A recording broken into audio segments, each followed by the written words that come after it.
अस्सलाम वालेकुम। हर साल की तरह अभी तो लास्ट ईयर से हर साल गैदरिंग करने का मैंने सोचा और इस साल भी मैंने किया। तो आज इस गैदरिंग के उर्दू हाई स्कूल और हमारी जूनियर कॉलेज इसके इस गैदरिंग में आए हुए हमारे मेहमान जो कि परमार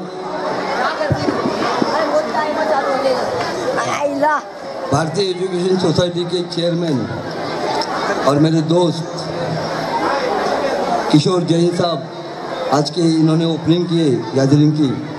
वैसे हमारे स्कूल के वाइस चेयरमैन जनाब सलाम भाई अधिकारी वो भी आज इस स्टेज पे मौजूद है। वैसे ही मेरे दूसरे मेरे को जिन्होंने एजुकेशन में कैसा काम करने का, जिस तरह मैं 1988 में मैंने ये सोसाइटी हमने ओपन किए जब पवार सर कोएसो में क्लार्क थे, ऐसे मेरे पवार सर दोस्त वो भी यहाँ पे मौजूद है। हमारे स्कूल के प्रोफेसर जो पहला एक टीचर से 8वीं से शुरू हो गए इधर उनके सर वो भी यहाँ पे है।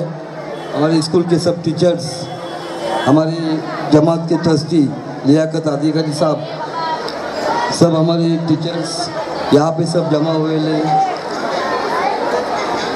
टोटल यहाँ पे जो है लेडीज़ है, जेंट्स है, बच्चे हैं, उनका सबका यहाँ पे मैं हमारी नागोठना एजुकेशन सोसाइटी की तरफ से हार्दिक स्वागत करता हूँ। अभी मैं मराठी में बोलने वाला हूँ क्योंकि मेरे को उर्दू की प्रॅक्टिस नाही। आज या ठिकाणी खास ज्यांना निमंत्रित केले ते या नागोठण्याचे शिक्षण महर्षी ज्यांनी आज नागोठण्यामध्ये जसं मुंबईला आहे, नागपूरला आहे, पुण्याला आहे, वाशीला आहे, जसे एज्युकेशन संकुल उभारलेले आहेत त्या ठिकाणी सर्व प्रकारचे कोर्स होतात। पहिला सुरुवातीला किशोर शेटने या ठिकाणी KG चालू केली, KGचा वर्ग चालू केला, फर्स्ट KG, ज्युनियर KG, नंतर सिनियर KG, नंतर इंग्लिश मीडियममध्ये त्यांनी 1ली ते 10वी पर्यंत इंग्लिश मीडियम शाळा नागोठण्यासारख्या ठिकाणी चालू केली आणि त्या 10वी पर्यंतच्या शाळेचा पुढे इंजिनिअरिंग कॉलेजमध्ये त्यांनी रूपांतर केलं। अतिशय भव्य दिव्य असा या ठिकाणी शिक्षण संकुल त्यांनी उभा केला आहे। नागोठण्याच्या लोकांना पूर्वी पुण्याला, मुंबईला 10वीच्या नंतर जर कोणाला इंजिनिअरिंग होत असेल तर त्यांना 200 किलोमीटरवर जायला लागत होता आणि तिथे सुद्धा तुम्हाला प्रवेश मिळेल का नाही, एक तर तुम्हाला मार्क कमी, पैसे खर्चाला नाही, अशामुळे काही लोक या ठिकाणी शिक्षणापासून वंचित होते। अतिशय हुशार विद्यार्थी नागोठण्यामध्ये पण आहेत, परंतु गरिबीच्या परिस्थितीमध्ये त्याला पुढचा शिक्षण कधी घेता आला नाही आणि त्या शिक्षणाची व्यवस्था 5 रुपयाच्या एसटीच्या तिकिटावर नागोठण्यामध्ये निर्माण केली। असे आमचे किशोर शेठ जैन 5 रुपयाच्या तिकीटने किंवा चालत गेला, सकाळी जसे आपण चालायला जातो तसे चालत गेला तरी या ठिकाणी इंजिनिअरिंग कॉलेज विविध प्रकारचे कोर्सेस त्यांनी चालू केले। अतिशय महत्त्वाची आहे कारण एज्युकेशनमध्ये जो प्रामाणिकपणे काम करतोय आणि ज्याची मनाची इच्छा असतो मोठ्या प्रमाणावर काम करण्याची, तीच व्यक्ती पवार सर इतका मोठं कॉलेज करू शकतायत आणि ज्याची इच्छाच नसते, फक्त नावाला शाळा करायच्या, आपले आले मीटिंगला बसले, नाश्ता केले, ते काही करत नाही, काय चाललंय येते जाते, आले 2 महिन्यांनी मीटिंगला, आले 6 महिन्यामध्ये शाळेत व्हिजिट करायला, आले वर्षाने व्हिजिट करायला, पण ज्याच्या मनामध्ये असतो ना लोकांची सेवा करण्याची, तीच व्यक्ती ह्या शिक्षण क्षेत्रामध्ये काम करू शकतो। तर याच्यामध्ये कमाई नाही, ज्याच्यामध्ये कमाई नाही, काही लोक फक्त धंदा म्हणून राजकारण करतायत, धंदामधून समाजसेवा करतायत। त्या राजकारणात त्या समाजसेवेत ना आपल्या खिशात किती लाख रुपये येतील पवार सर तो फक्त विचार करून ते खिशे बांधण्यासाठी या सर्व कामामध्ये असतात। पण किशोर शेटनी स्वतःचे पैसे घालवले। आज मुद्दाम सांगतोय किशोर शेट, राग येऊन देऊ नका, हे सर्व इंग्लिश मीडियम तुम्ही चालवत असताना त्याला सरकारची कुठेही ग्रँट नाही, जशी माझ्या शाळेला ग्रँट भेटली 3 वर्षांनी, पण किशोर शेठच्या शाळेला KGला ग्रँट नाही, कॉलेजला ग्रँट नाही, इंजिनिअरिंग कॉलेजला ग्रँट नाही, कशालाही सरकारचा 1 रुपया येत नाही। आणि हे चालवत असताना सुरुवातीला किशोर शेठला 10-15 वर्ष दम लागला आणि यांची आर्थिक परिस्थिती कमी आली होती. कारण सीटोचे पैसेही मनुष्य किती खर्च करणार. आज परमेश्वरांनी त्यांची सेवा केली, त्याच्यामुळे त्यांना विविध पदं भेटली, पैसाही कमवला. मोठ्या प्रमाणावर त्यांचा उद्योग आहे, बिल्डर आहेत ते. मोठे पालीला बिल्डिंगी उभारण्याचं काम त्यांचं चालू आहे. आणि जेव्हा परमेश्वरांनी त्याला ह्या शिक्षण सेवेबद्दल जेव्हा त्यांना बक्षीस दिला, तेव्हा शेठनी भव्य दिव्य या ठिकाणी संकुल उभारलं. पण असे फार कमी असतात. काय ते या राज्याचे मुख्यमंत्री म्हणून गेले, मी नाव सांगणार नाही, त्यांनी शिक्षणासाठी काय केलं नाही. पण ह्यांनी मोठ्या प्रमाणावर गेली. तिथे आता बाहेरून येणाऱ्या विद्यार्थ्यांना सुद्धा राहण्याची व्यवस्था सुद्धा किशोर शेठ करत आहेत. मी आलेले विद्यार्थी गावात कुठेही भाड्याने राहता त्यांच्या शैक्षणिक संकुलमध्ये असणाऱ्या लॉजिंगमध्ये थांबतील कमी पैशाने. अशा पद्धतीने त्यांनी काम केलं. म्हणून आज किशोर शेठला त्यांना मिटिंग होती त्यांची. रायगड जिल्हा शिवसेनेचे प्रमुख आहेत, जिल्हा परिषदेचे सदस्य आहेत, महत्त्वाची मिटिंग होती. पण ती मिटिंग सोडून सुद्धा मी सरांना सांगितलं, किशोर शेठ कुठल्याही परिस्थिती यावर्षी मला मी गॅदरिंगला माझा उद्यासाला यायला पाहिजे. आणि शेठनी 3 दिवसापूर्वी मान्य करून आज या ठिकाणी त्यांचा बहुमूल्य भेट त्यांनी दिलेला आहे. तसेच आमचे सलामचे अधिकारी यांच्या मार्गदर्शनामुळे मी सुद्धा काही गोष्टी शिकलो 35 वर्षाच्या माझ्या राजकारणामध्ये. आमचे पवार सर, जेव्हा मी कॉलेज ओपन केला शाळा 1988ला, तेव्हा आम्ही 8वीचा वर्ग 1 चालू केला. आणि कुलके सर पहिले आमच्या शाळेचे शिक्षक 8वीचे. पण पवार सरांच्या मार्गदर्शनामुळे सलाम शेठ, मी, समज शेठ त्यांनी मार्गदर्शन केल्यामुळे आज आमचा हा इतका मोठा बिल्डिंग हा ज्युनियर कॉलेज आहे. हे पवार सरांचे माझे मित्र माझ्याबरोबर 88 साली जेव्हा हे आम्ही शाळा काढली, तेव्हा 88 ते 93पर्यंत पवार सर माझ्याबरोबर अर्बन बँकेत डायरेक्टर होते. त्याच्यामुळे आमचा रोजचाच संपर्क.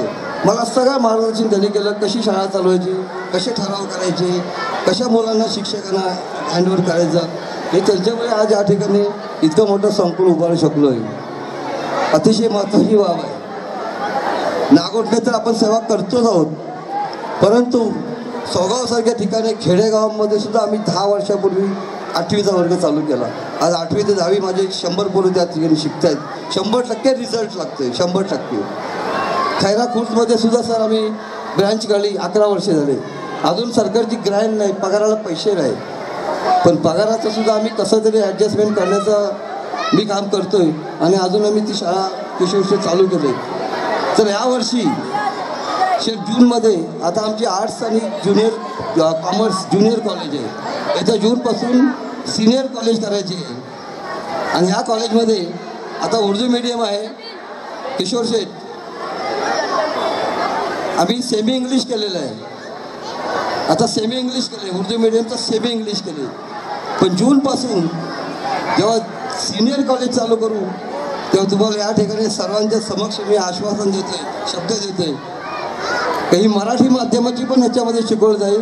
आणि नुसते मुसलमान नाही तर सर्व समाजाच्या विद्यार्थ्यांना माझ्या आर्ट्स आणि कॉमर्सच्या सिनियर कॉलेजमध्ये प्रवेश दिला जाईल. आज नागोठणेमध्ये सिनियर कॉलेज नाही, पवार सर आहे ते ज्युनियर कॉलेज. तो कोळेशीची असो, माझी आहे सिनियर, आम्ही ज्युनियर पण गेलो नाही, पण आम्हाला विद्यार्थी नाही. जो 11वीला 20चा कोटा लागते, तो 20 जर नसले तर आमची ग्रँट जाईल, आम्हाला पैसे मिळणार नाही सर. पण आम्ही काही करतो. किशोर शेठ जेव्हा SSCचा निकाल लागते त्या दिवशी कुलके सर आणि मी कुठे असतो माहिती आहे, खैराला असतो. तिथून आम्ही सोगावला असतो. त्या विद्यार्थ्यांना आम्ही विनंती करतो, त्यांच्या पालकांची मिटिंग घेतो रिझल्टच्या दिवशी रात्री. त्यांना सांगतो तुमच्या पोरांना आमच्याकडे पाठवा, आमच्या शाळेत 10वी शिकलेले आमच्या कॉलेजमध्ये पाठवा, तुम्हाला STचे पास फुकट. शेठ येणाऱ्या पोरांना मी STचे पास फुकट देतो, या शिका. तेव्हा आमची इथे जी ग्रँटसाठी आपल्याला जी संख्या लागते पोरांची, मायनॉरिटीमध्ये 20 लागते, बिन मायनॉरिटीमध्ये 35 लागते. आमचं सर्टिफिकेट आहे, मायनॉरिटी सर्टिफिकेट माझ्या शाळेला आम्ही घेतलेलं आहे सर. आणि ते पोरं इथे येत आहेत, त्याला कपडे देतो, 1 रुपया फी नाही, 1 रुपया डोनेशन नाही. किशोर शेठ फ्री एज्युकेशन. कॉम्प्युटरची सुद्धा 5 रुपये फी घेत नाही. जिथे ज्युनियर KGमध्ये सुद्धा कॉम्प्युटरचे पैसे घेत आहेत. माझी 10 लाखाची कॉम्प्युटरची लॅब आहे, एकदम अप टू डेट आहे. 25 कॉम्प्युटर आहेत, प्रोजेक्टर आहेत 2-2. गॅदरिंगचे सुद्धा रुपये मी घेत नाही, एकदम फ्री अँड फ्री. कपडे पाहिजे, पुस्तकं पाहिजे, सगळं देतो. अशा पद्धतीने आम्ही शाळा चालवली. आता तुमची मला मदत पाहिजे. मला ज्युनियर कॉलेजचं सिनियर करायचं आहे आणि किशोर शेठ मला नक्कीच महाराष्ट्राच्या पातळीवरनं तुम्ही मदत कराल. सर्व समाजाच्या लोकांना आमची कॉलेज फ्री असते. अशा पद्धतीने गेले 30 वर्षाचे जमी चालवते. गेल्या 30 वर्षामध्ये 10वी शिकलेले 20 विद्यार्थी डॉक्टर्स झाले. माझ्याकडे SSC पास होऊन 20 विद्यार्थी डॉक्टर्स झाले, प्रॅक्टिस करतात. 180 टेक्निशियन झाले साहेब. रोज जातात. सकाळी 5:30च्या ट्रेनमध्ये माझ्या मोहल्ल्यातले 50-100 विद्यार्थी असतात जाणारे पनवेलला. तिथे जाऊन टेक्निशियन होऊन ते चांगले 25-25 हजाराच्या पगार वाढले. इथे 10वी शिकलेले विद्यार्थी केमिकल इंजिनियर झाले. गरीब माणसाचे विद्यार्थी मुलं केमिकल झालेल्या 3-3 लाख रुपये पगार घेत असतात. अतिशय महत्त्वाची गोष्ट आहे. आम्हाला समाधान आहे. परमेश्वराने हेच आम्हाला सेवा करण्याची संधी दिली आणि गेले 30 वर्ष आम्ही या ठिकाणी सेवा करतोय. आता पुढे या ठिकाणी जवळजवळ इंजिनियर्स आमचे 30 झाले. टीचर्स 30 झाले. SSC आणि HSC करून BEd आणि DEd करून माझ्या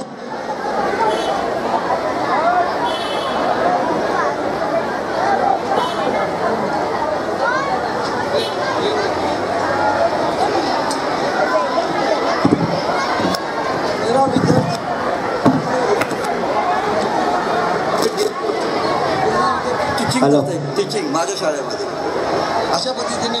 आणि ही सर्व शाळा चालवत असताना आमचे सर्व संचालक मंडळ समज शेठ, सलाम शेठ आणि विशेष म्हणजे आमचे जे कुणके सर आहेत, आज प्रोफेसर आहेत सर.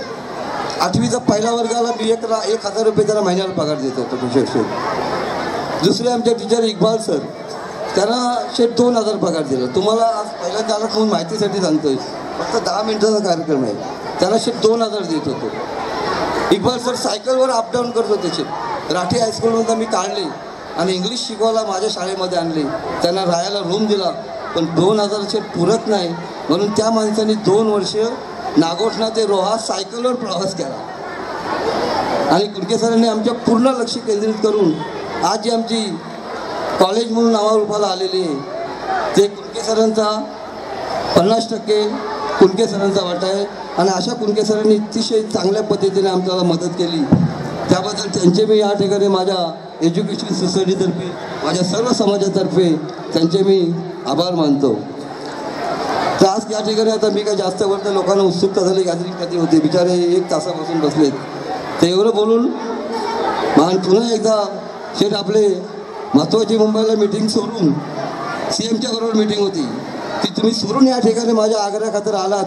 त्याबद्दल मी माझ्या हायस्कूल आणि कॉलेजतर्फे आपले आभार मानतो आणि धन्यवाद देतो.